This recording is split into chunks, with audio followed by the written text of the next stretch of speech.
আসসালামু আলাইকুম ভিউয়ার্স।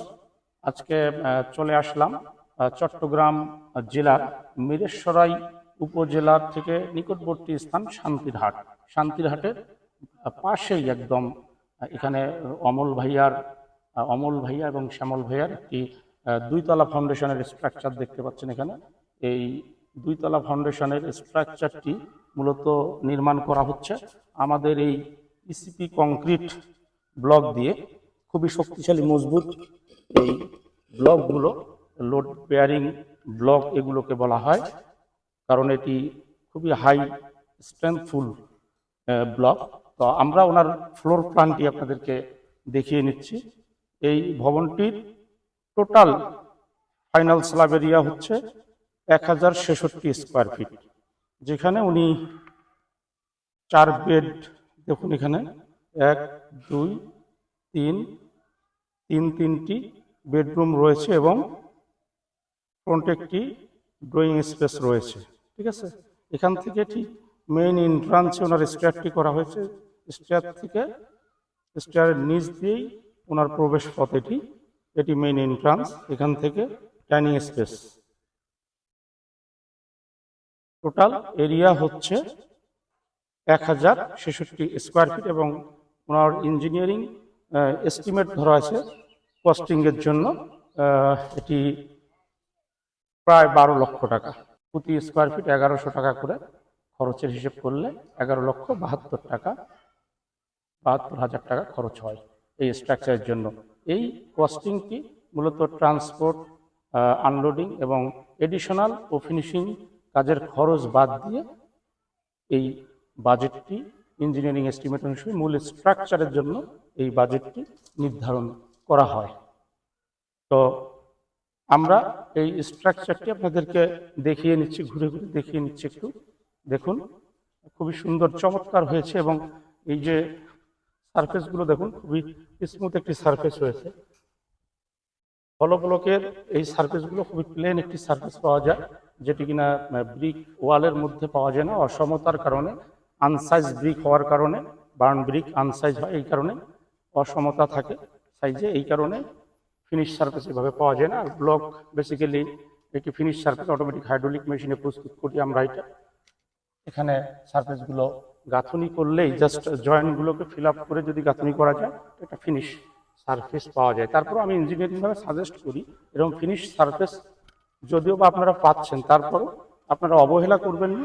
এটি আউটার যে সারফেসগুলো আছে ওয়ালের, যেহেতু এটি ওয়েদার কন্ডিশনের প্রতিক্রিয়াটা আউটার ওয়ালের উপর দিয়ে আসে, সো দ্যাট এটি আমার মনে হয় আমরা সাজেস্ট করি ইঞ্জিনিয়ারিংভাবে যে আউটার সারফেসগুলো একটা সময় সার্টেন টাইম পরে হলেও আপনারা প্লাস্টার করে নেবেন অ্যাকচুয়ালি। আর আজকে ভিডিওর সাথেই থাকুন, একটি চমৎকার আশ্চর্যজনক বিষয় আপনাদেরকে দেখাতে চলেছি আজকে, যেটি কিনা আমি হলো ব্লক দিয়ে ছাদ নির্মাণের কথা বলছি।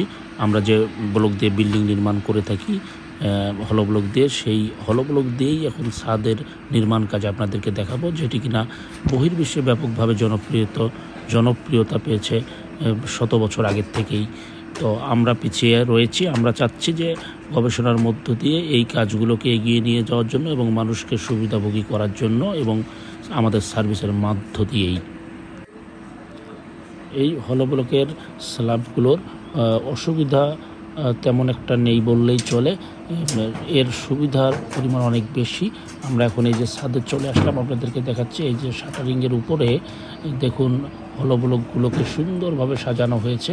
এই সাজানোর প্রক্রিয়াটিও একটি স্ট্রাকচারাল ডিজাইনকে অনুসরণ করেই করা, স্ট্রাকচারাল ডিজাইন মেনটেন করেই হলো ব্লকগুলোকে সাজানো হয়েছে এবং বিভিন্ন অ্যাঙ্গেল থেকে বিভিন্ন জায়গায় বিমের ব্যবহার করা হয়েছে এবং টপে আবার রডেরও ব্যবহার করা হয়েছে। এই রড এবং বিমগুলো সম্মিলিতভাবে এই ব্লকগুলোকে ধরে রাখবে এবং এর উপর দিয়ে ঢালাই করে ঢেকে দেওয়া হবে পুরো রড এবং ব্লকগুলোকে। সঠিক একটি ইঞ্জিনিয়ারিং কনসালটেন্সি ছাড়া এই কাজগুলো কখনোই নিজে নিজে আপনারা করতে যাবেন না, এতে ক্ষতির সম্মুখীন হতে পারেন। এখন এই হলো ব্লকের ছাদের আমি সুবিধার কথা বলবো। এতে অনেক ধরনের সুবিধা রয়েছে, যেমন এই ছাদে হলো ব্লকটি ব্যবহার করার কারণে ছাদের ওজন কমে গেছে 30 থেকে 35%। এতে করে দেখা যায় যে স্ট্রাকচারাল লোড কমে আসে, স্ট্রাকচারের ডেড লোডটি কমে আসার কারণে স্ট্রাকচার অনেকভাবে ইকোনমিক্যাল করা যায় সেক্ষেত্রে। অর্থাৎ হলো ব্লক ছাদে ব্যবহার করে স্ট্রাকচারের খরচ কমানো সম্ভব। এবং এখানে দেখুন হলো ব্লক থাকার কারণে তাপমাত্রা নিয়ন্ত্রণ হয় ব্যাপকভাবে, অর্থাৎ 4 থেকে 8 ডিগ্রি পর্যন্ত তাপমাত্রা নিয়ন্ত্রণ করতে পারে এই হলো ব্লকের ছাদগুলো অন্যান্য ছাদের তুলনায়।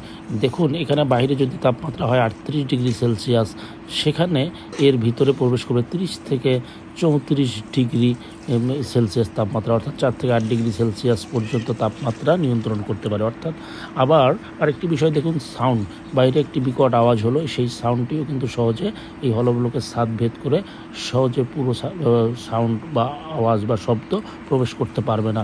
অর্থাৎ বাইরে যদি 15 থেকে 17 ডেসিবেল পর্যন্ত নয়েজ বা শব্দ আসে, সেখানে ভিতরে প্রবেশের মাত্রা বা পরিমাণ হবে 5 থেকে 7 ডেসিবেল পর্যন্ত। হলো ব্লকের ছাদ হওয়ার কারণে এখানে সহজে ড্যাম এবং লোনায় আক্রান্ত হবে না এই ছাদগুলো। এতে করে দেখা যাবে যে প্রতি 2-4 বছর পর পর যে ছাদে মেনটেন্যান্স খরচ থাকে, সেই মেনটেন্যান্স খরচটাও আপনার বেঁচে যাবে। ইলেকট্রিক্যাল পাইপগুলো ইনস্টলেশনে অনেক সুবিধা পাওয়া যায়।